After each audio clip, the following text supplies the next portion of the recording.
లక్ష్మీపురం అనే గ్రామంలో చంద్ర మరియు శేఖర్ అనే ఇద్దరు అన్నదమ్ములు ఉండేవారు. చంద్ర ఏమో ఎంతో కష్టపడి పనిచేస్తూ కుటుంబాన్ని పోషిస్తూ ఉండేవాడు.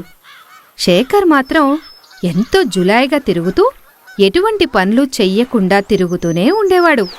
అలా ఉండగా ఒకరోజు శేఖర్ దగ్గరికి చంద్ర వెళ్ళి, తమ్ముడు, మనది రెక్కాడితే గాని డొక్కాడని కుటుంబం.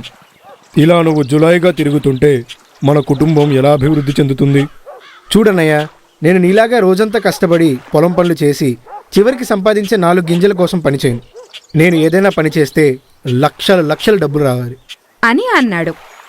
దాంతో చంద్రకి ఏం చెయ్యాలో తెలియక మౌనంగా ఉండిపోయాడు. రోజంతా తమ్ముడు గురించే ఆలోచిస్తూ ఉండిపోయాడు. అలా ఉండి రాత్రి భోజనం దగ్గర కూర్చుని కూడా ఏదో ఆలోచిస్తూనే ఉన్నాడు.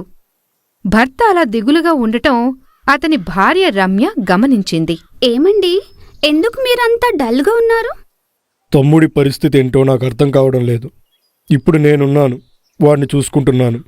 కానీ రేపు వాడికి పెళ్ళైతే ఇలా సోమరిగా ఉంటే ఎలా కుదురుతుంది అని మొత్తం వివరించసాగాడు.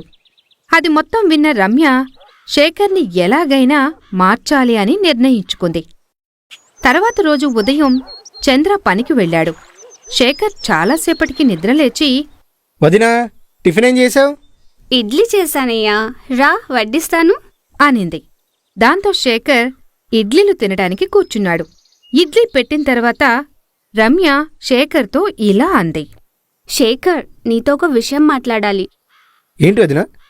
నువ్వు అందరిలా రోజంతా కష్టపడి చాలని సంపాదనతో నువ్వు బతకలేవు. అందుకే నీకొక ఉపాయం చెప్తాను. ఏంటి? మా నాన్న మొన్న హిమాలయాలకు వెళ్ళాడు. అక్కడ ఒక స్వామీజీని కలిశాడు. ఆయన కొన్ని మాయా గింజలిచ్చారు. వాటిని నాటి బాగా పెంచితే డబ్బులు కాస్తాయంట. ఏంటి, డబ్బులు పంట? అని ఆశ్చర్యంగా అడిగాడు. అవును, నీకు కావాలంటే ఇప్పిస్తాను.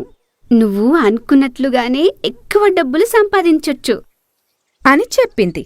దానికి శేఖర్ ఒప్పుకున్నాడు. రమ్య వాళ్ల ఊరి నుంచి గింజలు తెప్పించి శేఖర్కి ఇచ్చింది. శేఖర్ ఎంతో సంతోషంగా ఆ గింజలు తీసుకుని పంట వేశాడు. కొన్ని రోజుల తర్వాత ఆ పంట మామూలుగా వరికంకులు కాచింది. దాంతో శేఖర్ ఆశ్చర్యపోయాడు. అరే, ఇదేంటి, వదిన డబ్బులు కాస్తాయని చెప్పింది, ఇదేంటి ఇలా? అనుకుంటూ రమ్య దగ్గరికి వెళ్ళాడు. వదినా, వదినా, చెప్పు శేఖర్. నువ్వు నన్ను మోసం చేసావు. డబ్బుల గింజలని చెప్పి మామూలు గింజలు ఇచ్చావు. నా టైం అంతా వేస్ట్ చేసావు అనగానే రమ్య ఇలా అంది. చూడు శేఖర్, నీ సమయం ఏమీ వృధా కాలేదు. నువ్వు పండించిన పంట ఎంతో సంపదతో సమానం. నువ్వు ఇలాగే కష్టపడుతూ పనిచేస్తుంటే డబ్బు దానంతటా అదే వస్తుంది అని చెప్పింది. దాంతో శేఖర్కి విషయం అర్థమయ్యి కష్టపడటం మొదలుపెట్టాడు. ఈ కథలోని నీతి: కష్టపడి చేసే పని ఎప్పటికీ వృధా పోదు.